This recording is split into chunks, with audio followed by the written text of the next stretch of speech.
आज आपण पाहिलं की लोकसभा 2024 म्हणजे आत्ताच जी लोकसभा होऊन गेली त्या लोकसभेला सन्माननीय आमच्या नेत्या पंकजाताई मुंडे यांचा एक थोडक्या मतातून पराभव झालेला आहे। तर गेले आपण कित्येक वर्ष पाहतो, लोकांच्या तोंडून ऐकतो की मुंडे साहेबांचं भारतीय जनता पक्षासाठी व समाजासाठी खूप मोठं योगदान आणि बलिदान आहे। खूप मोठा संघर्ष मुंडे साहेबांनी केलेला आहे। त्यांच्या पाठोपाठ 2014 नंतर साहेब गेल्यानंतर सन्माननीय आमच्या नेत्या लोकनेत्या पंकजाताई मुंडे यांचाही खूप मोठा संघर्ष आहे। पक्षासाठी खूप मोठं योगदान पण पंकजताईचं आहे। तर आम्ही सर्व ओबीसी बांधवातर्फे व सकल बहुजन समाजातर्फे व सकल मुंडे जेवढे मुंडे समर्थक आहेत त्या मुंडे समर्थकांतर्फे की आम्ही आज भगवान बाबा चरणी प्रार्थना केली व आरती केली की येत्या काळात सन्माननीय नेत्यांना पंकजताईंना राज्यसभेवर घेऊन कॅबिनेट मंत्रीपदी नियुक्ती व्हावी अशी आम्ही भगवान बाबा चरणी साकडं घातलेलं आहे। आज या ठिकाणी संत भगवान बाबा या मंदिरामध्ये आम्ही आरती केली।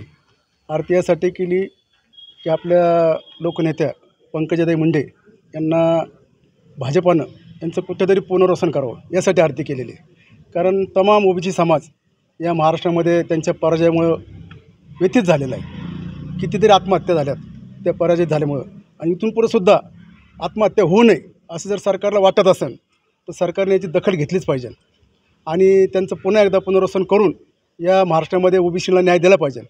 आरतीचं ताईंचं पंकजताईंचं त्यांच्यावर जे झालेलं अन्याय पक्षातर्फे त्याचं ताईंचं परत राज्यसभेवर पुनर्वसन व्हावं यासाठी ही केलेली आरती सगळ्या ओबीसी बांधवांनी। समाजमधून म्हणून काहीच मागणी नाही, फक्त भारतीय जनता पार्टी सर्व पदाधिकाऱ्यांकडे एवढीच मागणी आहे की ताईंचं पुनर्वसन करावं आणि ताईंना राज्यसभेवर खासदार म्हणून 2 ज्या रिक्त जागा आहेत त्याच्यावर परत ताईंना खासदार म्हणून घ्यावं हीच विनंती असेल। आणि भगवान बाबा मंदिर निर्मलनगर येथे आम्ही पंकजाताई यांनी पुनर्वसन व्हावं यासाठी आम्ही भगवान बाबांची आरती करून ओबीसी समाजातर्फे एकजूट होऊन आम्ही त्यांना पुनर्वसन करण्यासाठी सरकारला विनंती केलेली आहे।